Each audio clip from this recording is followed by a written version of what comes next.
Welcome back. So last time I was just getting these brackets underway, and these are the ones that join the inertial reel belts to the shoulder straps for the 5-point harness. And as you can see, I cut the slots out on the machine, and then I've just taken the templates and glued them on there so I can cut them out on the bandsaw. It's just quicker doing them that way than trying to cut them out on the machine as well.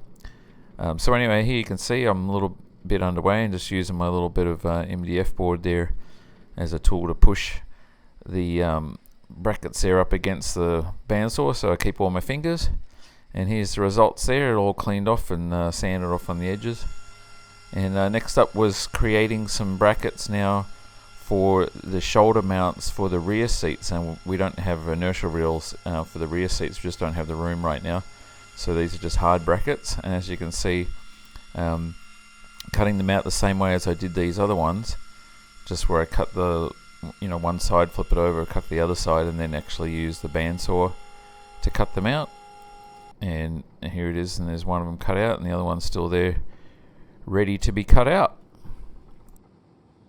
And so this is what the finished product looks like with the belts actually attached, and that'll be mounted up on the rear bulkhead there above the pressure wall there just behind the seats, so one for each side, left and right. So we're going to just have 2 seats in the prototype, although there's room for 3. We're just going to do 2 right now.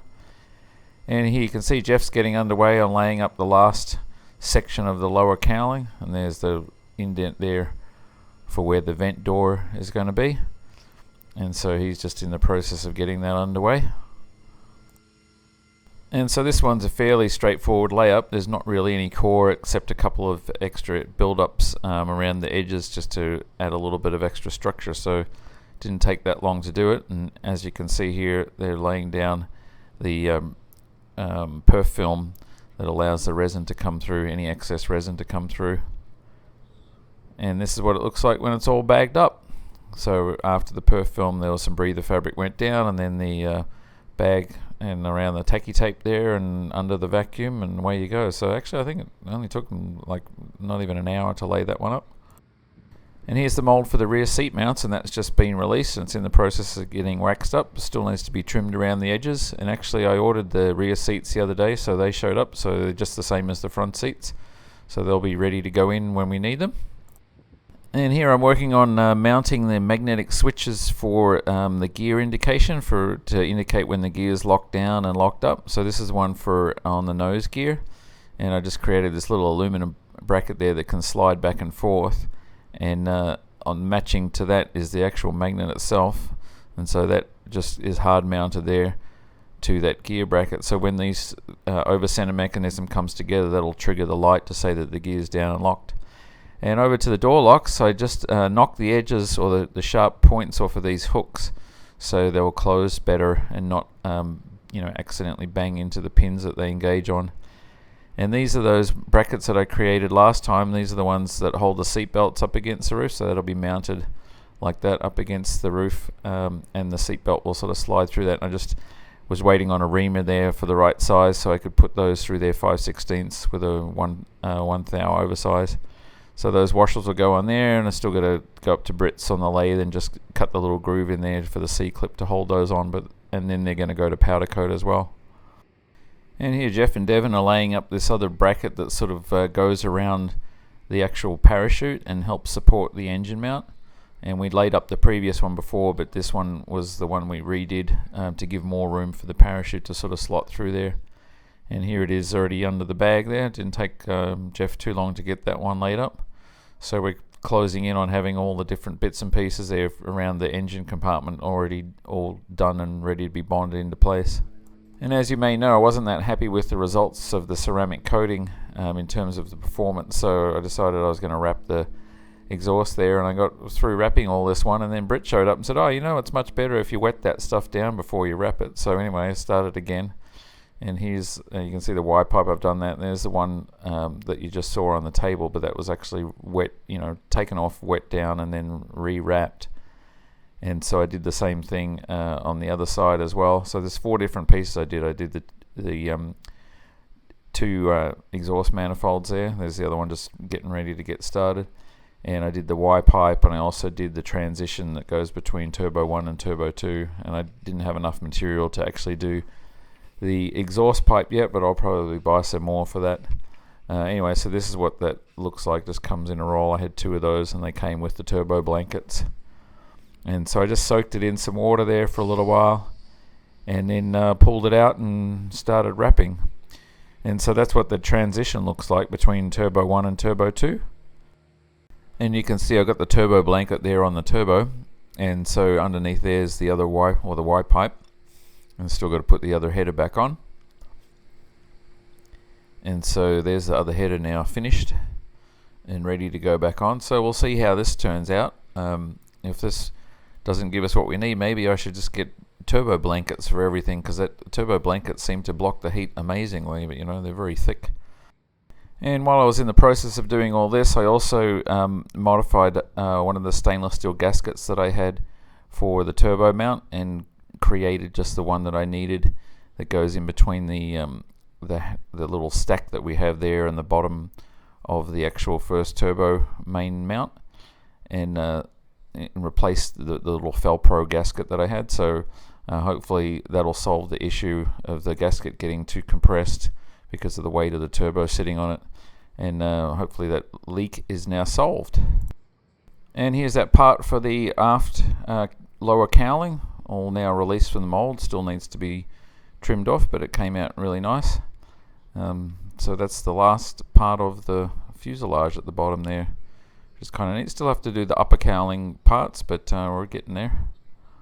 And the guys have been down to our storage shop there and started bringing back some of the molds there, that parts that need to be laid up. And see that Zach's working here on the left side vertical stabilizer, and Devin's working on the right side vertical stabilizer, the outer side skin mold, getting those all prepped up so they can be primed and have the part laid up. And here Jeff's working on trimming that cowling that you saw just before, and just using the right angle with a cutoff wheel, just carefully working down the line there to get that one sorted. And I actually got this little oil air separator that I'm going to use to filter the air coming out of the crankcase, out of the top of the rocker cover of the engine, because I didn't have anything on there yet. It used to feed into the EGR, and for some reason the holes in the top there for the mounting bracket weren't tapped. So I don't know, somebody forgot something.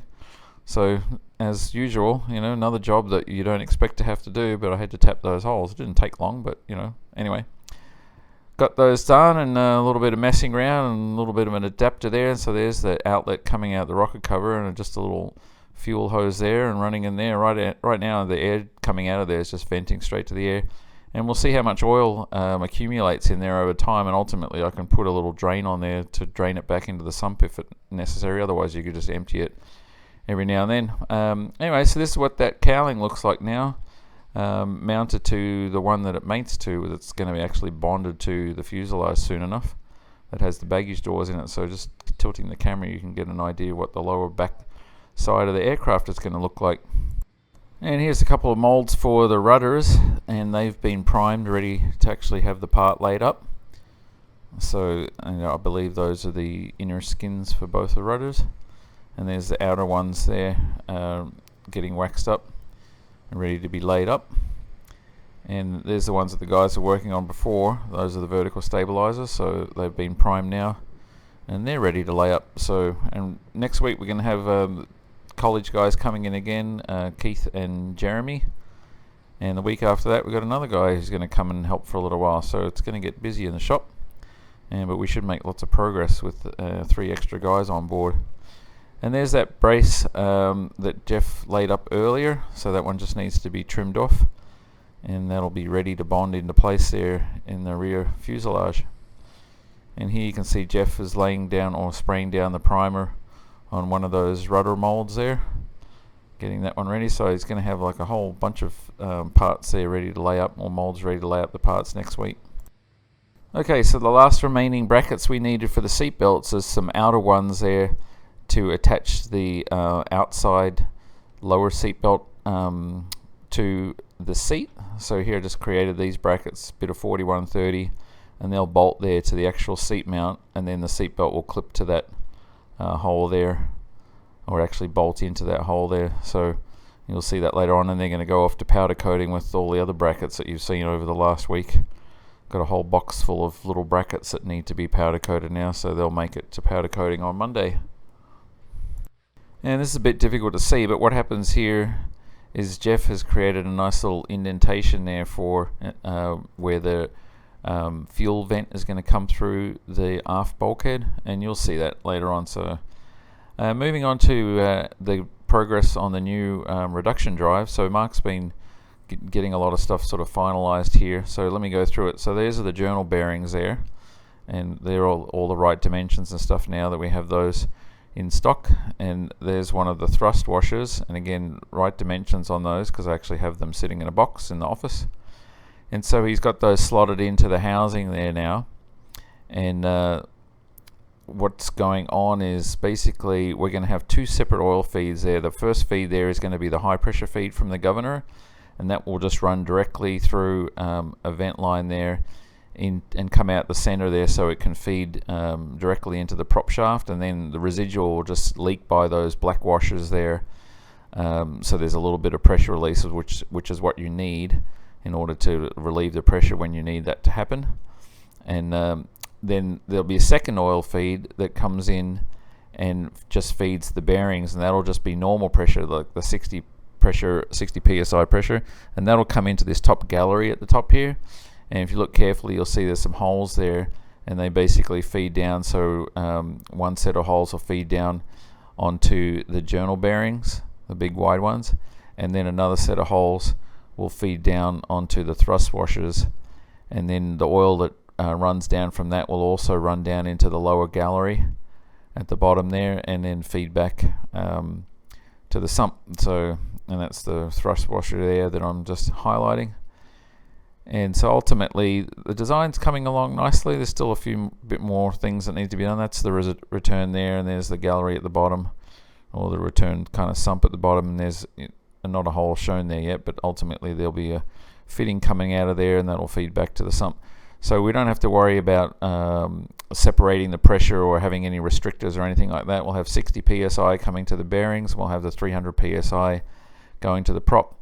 And these holes there are kind of placeholders for how the whole housing is going to bolt together, the left and the right sides. And Mark's still got to clean up the outside there, make it look pretty, just a square box. Doesn't need all that material there. Right now we want to reduce some weight.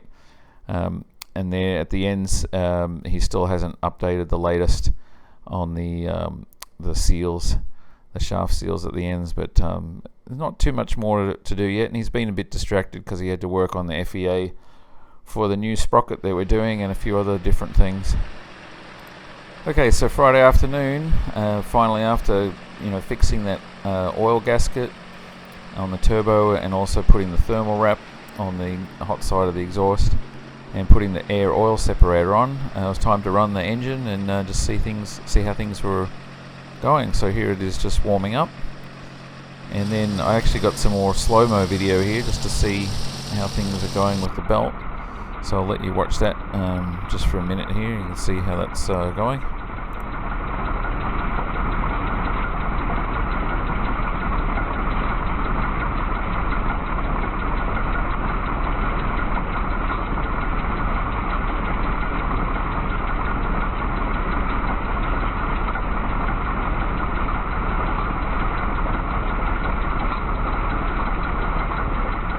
And it's interesting to see how smooth those belts are now that the tensioner is on.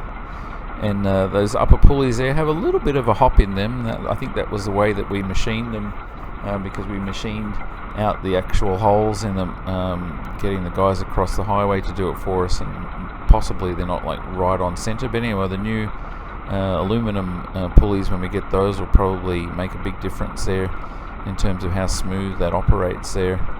But we'll have to wait until we get those to see how that turns out. But ultimately, the engine's running really smoothly, and actually, obviously, the faster or higher RPM you run it, the less vibration there is. And there's only a tiny little bit of vibration that you can feel if you put your hand on the engine mount when it's running at the slower RPMs. You can just feel that there's a little bit of vibration. It may be due to the prop, and it may be due to the drive, and when we pull it all back down again, I'm going to run it sort of at separate stages of pull down, like without the prop, and see if I can figure out what part of the whole system is creating that, you know, a little bit of vibration. I mean, it's nothing compared to a regular aviation engine that shakes all over the place. But you know, this is a modern engine, and we want it to be super smooth and not produce any real vibration. So here I'll let you have a look in the slow-mo on the other side of the engine. And I know it's really difficult for you to pick out just watching video, but if anybody has some suggestions on what's making the little ticking sound there when it's idling, I'd be welcome for you to put that in the comments.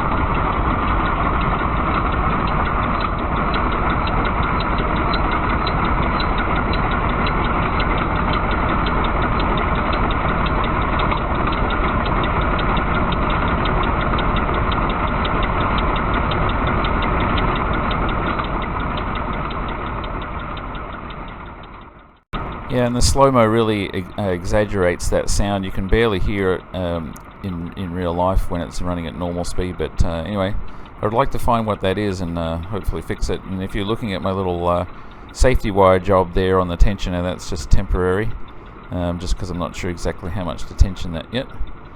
Anyway, so overall the engine's running great now. Didn't have any leaks after running it today. I did run it up to about 3,400 RPM just briefly, and then just let it sit for about 15 minutes at about 2,400 RPM, and I'll let you just sit here and listen to this for a bit.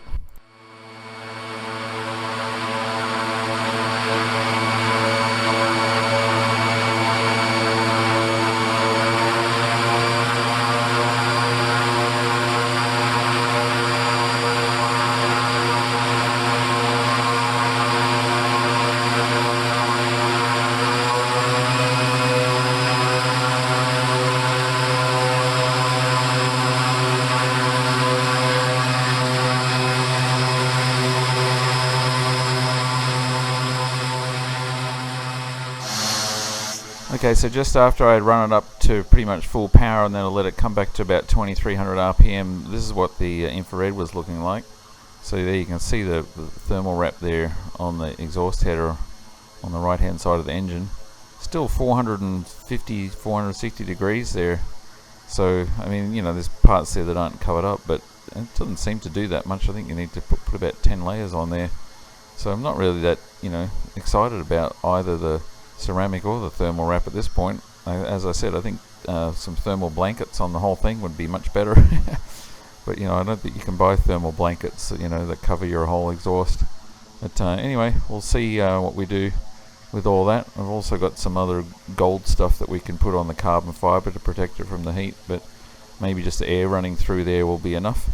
And on this side, same sort of story there, 300, 400 degrees on the headers there, and pretty similar numbers there when you look on the Y pipe and on the transition there underneath that turbo blanket. And I don't have that completely wired down tight yet, but the 500 degrees under there, and there's not much we can do about that.